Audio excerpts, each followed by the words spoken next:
రాజన్న సిరిసిల్ల జిల్లాలో oil form సాగు విస్తీర్ణత క్రమంగా పెరుగుతోంది. కేంద్ర రాష్ట్ర ప్రభుత్వాల సబ్సిడీలతో రైతులు ఈ పంట సాగుపై ఆసక్తి చూపుతున్నారు. ప్రకృతి విపత్తులు, వన్యప్రాణుల ఇబ్బందులు తక్కువగా ఉండటంతో పాటు నిర్వహణ సులభంగా ఉండటం రైతులకు అనుకూలంగా మారింది. 4వ సంవత్సరం నుంచి దిగుబడి ప్రారంభమై ప్రతి నెల ఆదాయం లభిస్తుంది. ఎకరాకి సగటున 50 మొక్కలు నాటుతారు. మొక్కలు డ్రిప్ వ్యవస్థపై 4 ఏండ్ల పాటు ఎకరానికి 52,000 వరకు సబ్సిడీ అందుతోంది. ఎస్సీ ఎస్టీ రైతులకు డ్రిప్పై 100%, చిన్న రైతులకు 90%, ఓసీలకు 80% సబ్సిడీ కల్పిస్తున్నారు. 2025-26 ఆర్థిక సంవత్సరంలో జిల్లాలో 194 మంది రైతులు 500 ఎకరాల్లో ఆయిల్ ఫామ్ సాగుకు ముందుకు రాగా ఇప్పటి వరకు మొత్తం 2,393 ఎకరాల్లో సాగు జరుగుతోంది. గత 6 నెలల్లో 130 టన్నుల దిగుబడి వచ్చి టన్నుకు 19,700 ధర లభించింది. కంపెనీ వారే పంటను సేకరించి వారం రోజుల్లో రైతుల ఖాతాల్లో డబ్బులు జమ చేస్తున్నారు. సిద్దిపేట జిల్లా నర్మెట్టలో ఆయిల్ ఫామ్ ఫ్యాక్టరీ ఉండటంతో మార్కెటింగ్ సమస్యలు లేవు. ఆసక్తి ఉన్న రైతులు సమీప ఉద్యానవన శాఖ అధికారులను సంప్రదించాలని అధికారులు సూచిస్తున్నారు.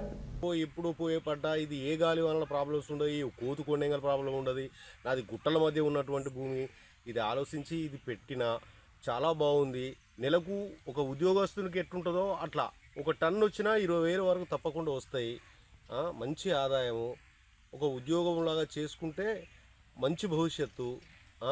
భారతదేశానికి కూడా ఆయిల్ విలువలు, ఆయిల్ ఎక్కువ అవసరం ఉన్నది. వంట నూనెలు అంత ఉత్పత్తి మన దగ్గర లేదు.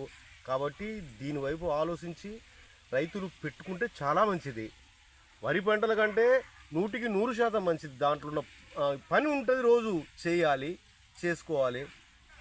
చేసుకుంటే ఉద్యోగం ఎట్లా చేసుకుంటామో రోజు అట్లా చేసుకుంటే మంచి ఆదాయం ఉంటుంది. నెలకు 20,000, ఒక టన్ను వచ్చినా నెలకు 20,000. ఇంకా ఫ్యూచర్లో బాగా వస్తుంది. ఉద్యానవన పంటల కంటే ఉద్యానవన పంటలలో ఎట్లుంటుందంటే ఒకసారి పెట్టుకుంటూ 20 సంవత్సరాలు లైఫ్ ఇస్తాయి.